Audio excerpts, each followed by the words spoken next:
ಕನಕಪುರ ನಗರದ ಮೈಸೂರು ಕಡೆಗೆ ಹೋಗುವ ಹೌಸಿಂಗ್ ಬೋರ್ಡ್ನಿಂದ ರಾಯಸಂದ್ರ ಗೇಟ್ವರೆಗೆ ನಡೆಯುತ್ತಿರುವ ಸಿಮೆಂಟ್ ರಸ್ತೆ ಕಾಮಗಾರಿಯನ್ನು ಗುತ್ತಿಗೆದಾರರು ಅವೈಜ್ಞಾನಿಕವಾಗಿ ಕೆಲಸ ಮಾಡುತ್ತಿರುವುದರಿಂದ ನಾಗರಿಕರು ದಿನಬೆಳಗಾದರೆ ಕಣ್ಣೀರಿನಲ್ಲಿ ಕೈ ತೊಳೆಯಬೇಕಾಗಿದೆ.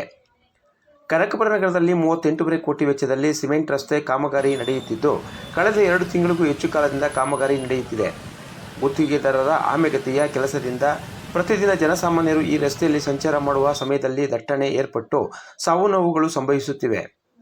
ಹಾಗೆಯೇ ಸಿಮೆಂಟ್ ರಸ್ತೆ ನಿರ್ಮಾಣದ ವೇಳೆ ರಸ್ತೆಯ ಒಂದು ಬದಿಯಲ್ಲಿ ಕಾಮಗಾರಿಯು ನಡೆಯುತ್ತಿದ್ದು, ಮನಸೋ ಇಚ್ಛೆ ಕೆಲಸವನ್ನು ಮಾಡಲಾಗುತ್ತಿದೆ ಎಂದು ನಾಗರಿಕರು ತಮ್ಮ ಆರೋಪವನ್ನು ವ್ಯಕ್ತಪಡಿಸಿದ್ದಾರೆ.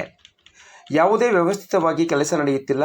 ಕೇಳಲು ಹೋದರೆ ಮಾತೆತ್ತಿದರೆ ದೊಡ್ಡವರ ಹೆಸರು ಹೇಳಿ ಬಾಯಿ ಮುಚ್ಚಿಸುವ ಕೆಲಸವನ್ನು ಮಾಡುತ್ತಿದ್ದಾರೆ ಗುತ್ತಿಗೆದಾರರು ಎಂದು ಸಾರ್ವಜನಿಕರು ತಮ್ಮ ಆಕ್ರೋಶವನ್ನು ವ್ಯಕ್ತಪಡಿಸಿದ್ದಾರೆ. ಇನ್ನೊಂದೆಡೆ ನಗರ ವ್ಯಾಪ್ತಿಯಲ್ಲಿ ನಡೆಯುತ್ತಿರುವ ಸಿಮೆಂಟ್ ರಸ್ತೆ ಕಾಮಗಾರಿಯ ಬಗ್ಗೆ ನಗರಸಭೆಯ ಅಧಿಕಾರಿಗಳು ಜೊತೆಗೂಡಿ ಕೆಲಸ ಮಾಡಬೇಕಾಗಿದೆ. ಆದರೆ ಗುತ್ತಿಗೆದಾರರು ಯಾವುದೇ ನಗರಸಭೆಯ ಅಧಿಕಾರಿಗಳು ಮತ್ತು ಜನಪ್ರತಿನಿಧಿಗಳನ್ನು ಗಣನೆಗೆ ತೆಗೆದುಕೊಳ್ಳದೆ ಕೆಲಸ ಮಾಡಲಾಗುತ್ತಿದೆ ಎಂದು ನಗರಸಭೆಯ ಸಾಮಾನ್ಯ ಸಭೆಯಲ್ಲಿ ತಮ್ಮ ಆರೋಪವನ್ನು ನಗರಸಭೆಯ ಸದಸ್ಯರು ವ್ಯಕ್ತಪಡಿಸಿದ್ದಾರೆ. ರಸ್ತೆ ಕಾಮಗಾರಿ ಮುಗಿದ ಕಡೆಗಳಲ್ಲಿ ಸಂಚಾರ ಮುಕ್ತಗೊಳಿಸಬೇಕಾಗಿದೆ. ಎಲ್ಲೆಂದರಲ್ಲಿ ಪೊಲೀಸ್ ಬ್ಯಾರಿಕೇಡ್ಗಳನ್ನು ಹಾಕಿಕೊಂಡು ಜನಸಾಮಾನ್ಯರಿಗೆ ಪ್ರತಿದಿನ ಕಿರಿಕಿರಿಯನ್ನುಂಟು ಮಾಡಲಾಗುತ್ತಿದೆ ಎಂದಿದ್ದಾರೆ. ಹಾಗೆಯೇ ರಸ್ತೆಯಲ್ಲಿ ಎಲ್ಲೆಂದರಲ್ಲಿ ಡಸ್ಟ್ ಹಾಕಿರುವುದರಿಂದ ಈ ಗುಡ್ಡೆಗಳ ಮೇಲೆ ಜನರು ಹತ್ತಿಸಲು ಹೋಗಿದ್ದ ದ್ವಿಚಕ್ರ ವಾಹನಗಳಿಂದ ಕೆಳಗೆ ಬೀಳುವುದು ಒಂದು ಕಡೆಯಾದರೆ, ಮತ್ತೊಂದು ಕಡೆ ಧೂಳಿನಿಂದ ಜನಸಾಮಾನ್ಯರ ಆರೋಗ್ಯ ಹದಗೆಟ್ಟಿದೆ. ಹಳೆಯ ರಸ್ತೆಯ ಮೇಲ್ಪದರವನ್ನು ತೆಗೆಯುವಾಗ ಧೂಳು ಏಳದಂತೆ ನೀರು ಹಾಕಿ ತೆಗೆದು ತಕ್ಷಣ ಕೆಲಸ ಆರಂಭಿಸಬೇಕು. ಆದರೆ ಈ ಗುತ್ತಿಗೆದಾರ ಎಲ್ಲ ನಿಯಮಗಳನ್ನು ಗಾಳಿಗೆ ತೂರಿ ಕೆಲಸ ಮಾಡುತ್ತಿದ್ದಾರೆ. ಕೆಲಸ ನಡೆಯುತ್ತಿರುವ ಜಾಗದಲ್ಲಿ ಯಾವ ಅನುದಾನದಿಂದ, ಎಷ್ಟು ವೆಚ್ಚದ ಕಾಮಗಾರಿ, ಎಲ್ಲೆಲ್ಲಿ ಏನೇನು ಕೆಲಸ ಮಾಡುತ್ತಿದ್ದಾರೆ ಎಂಬ ಮಾಹಿತಿ ಸಹ ಸಾರ್ವಜನಿಕರಿಗೆ ಲಭ್ಯವಾಗಬೇಕಾಗಿದೆ. ಆದರೆ ಯಾವುದೇ ನಿಯಮಗಳನ್ನು ಇಲ್ಲಿ ಪಾಲಿಸುತ್ತಿಲ್ಲ ಎಂಬ ಆರೋಪ ಕೂಡ ಸಾರ್ವಜನಿಕರು ತಮ್ಮ ಅಭಿಪ್ರಾಯದಲ್ಲಿ ವ್ಯಕ್ತಪಡಿಸಿದ್ದಾರೆ. ಕೆಲವು ಕಡೆಗಳಲ್ಲಿ ಮೋರಿಗಳ ಮೇಲೆ ಸಿಮೆಂಟ್ ರಸ್ತೆ ಕಾಮಗಾರಿ ನಡೆಯುತ್ತಿದ್ದು, ಇಲ್ಲಿ ಮಳೆಯ ನೀರಿನಿಂದ ಹೆಚ್ಚು ನೀರು ಬಂದರೆ ರಸ್ತೆ ಇಕ್ಕೆಲದಲ್ಲಿ ನೀರು ನಿಲ್ಲುತ್ತದೆ ಎಂಬ ಆರೋಪ ಕೂಡ ವ್ಯಕ್ತವಾಗಿದೆ.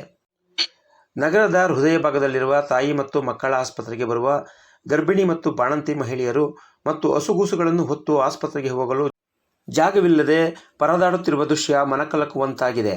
ನಿಜಕ್ಕೂ ಗುತ್ತಿಗೆದಾರನ ಅವೈಜ್ಞಾನಿಕ ಕಾಮಗಾರಿಗೆ ಹಿಡಿದ ಕನ್ನಡಿ ಇದಾಗಿದೆ ಎಂದರೆ ತಪ್ಪಾಗಲಾರದು.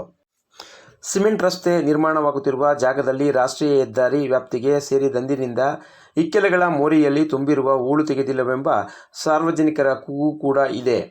ಇಷ್ಟೇ ಅಲ್ಲದೆ ಇತ್ತೀಚೆಗೆ ಈ ಕಾಮಗಾರಿ ಆರಂಭವಾದ ಸಂದರ್ಭದಿಂದ 8ಕ್ಕೂ ಹೆಚ್ಚು ಅಪಘಾತಗಳಲ್ಲಿ 3ಕ್ಕೂ ಹೆಚ್ಚು ಸಾವುಗಳು ಸಂಭವಿಸಿವೆ. ಹಾಗೆಯೇ 5ಕ್ಕೂ ಹೆಚ್ಚು ಜನರಿಗೆ ಕೈಕಾಲು ಮುರಿದಿವೆ. ಇವುಗಳೆಲ್ಲ ಯಾರು ಹೊಣೆ ಎಂದು PNK ನ್ಯೂಸ್ಗೆ ಸಾರ್ವಜನಿಕರು ತಮ್ಮ ನೋವನ್ನು ವ್ಯಕ್ತಪಡಿಸಿದ್ದಾರೆ. ವೀಕ್ಷಕರೇ, ಅಭಿವೃದ್ಧಿಯಾಗಬೇಕು, ಇಲ್ಲಿ ಯಾರೂ ಕೂಡ ಅಭಿವೃದ್ಧಿ ಮಾಡಬೇಡಿ ಎಂಬ ತಡೆಯನ್ನು ಒಡ್ಡಿಲ್ಲ. ಆದರೆ ವೈಜ್ಞಾನಿಕವಾಗಿ ಜನಸಾಮಾನ್ಯರಿಗೆ ತೊಂದರೆಯಾಗದಂತೆ ಮಾಡಬೇಕೆಂಬುದೇ ಎಲ್ಲ ಜನಸಾಮಾನ್ಯರ ಬಯಕೆಯನ್ನು PNK ನ್ಯೂಸ್ ಕೂಡ ವ್ಯಕ್ತಪಡಿಸುತ್ತಿದೆ.